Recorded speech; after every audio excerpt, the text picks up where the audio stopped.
So with the time frame, you have one day basically to work with artists that you just met that day, the majority of them. Yeah. How much room was there in a way to improvise that and sort of respond in situ, and how much did it need to be really pinned down in that sense? It's that's a really, really good question, because both of those things are true. So most of the time in film production, when you have an eye on the clock, therefore you have an eye on the budget, you have to be very prescriptive, and you have to know that there's a certain thing happening between these times, and that fits into the film in this bit. And if you don't know that, then things start to get expensive and things start to get complicated, and you start missing bits that you need.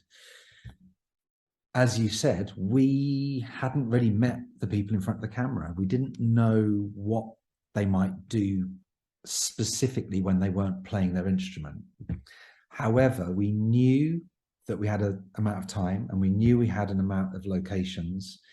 So what we did was we left the actual action quite open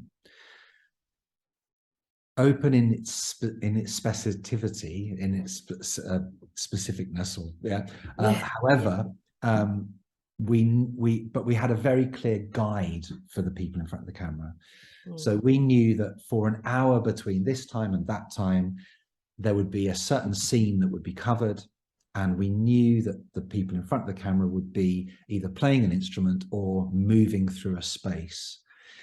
And they were moving through a space given very clear guidance on how they should move and why they were doing it, and what it was supposed to induce in the audience, what feeling it was supposed to induce in the audience.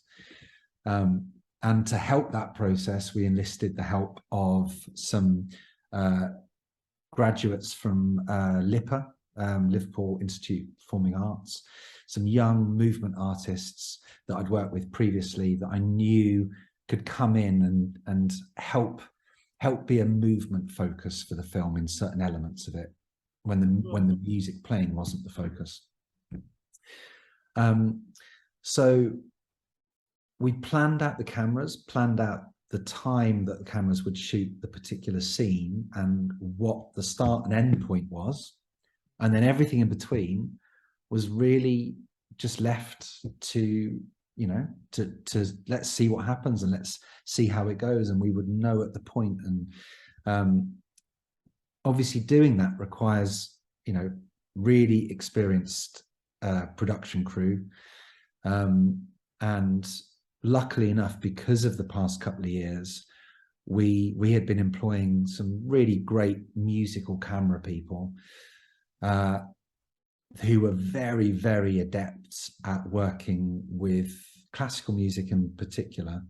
And one of the things that we did 18 months, 2 years ago now, was we made sure that all of our production crew had some musical interest or musical ability and were able to communicate a musicality through film.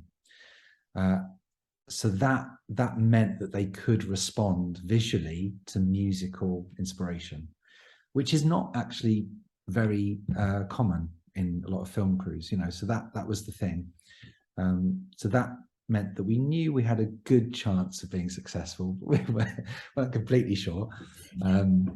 And then the final element, it should be said, is that we didn't know how responsive the musicians would be to us as a film crew saying, right, put your instruments down and move through a space as if you feel nervous, or move through a space as if you're unsure of what's happening next, or respond to this melody line visually, not audibly.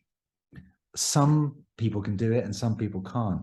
And it has to be said, Manchester Camerata musicians just excelled themselves with that. They were so open to it and were so up for taking direction when they weren't playing their instruments. That was the thing that really helped make this, is that they left their preconceptions at the door and just said, what do you need? And I think going forward for any filmmakers working with musicians, if you can find musicians that are willing to do that, that really makes it work.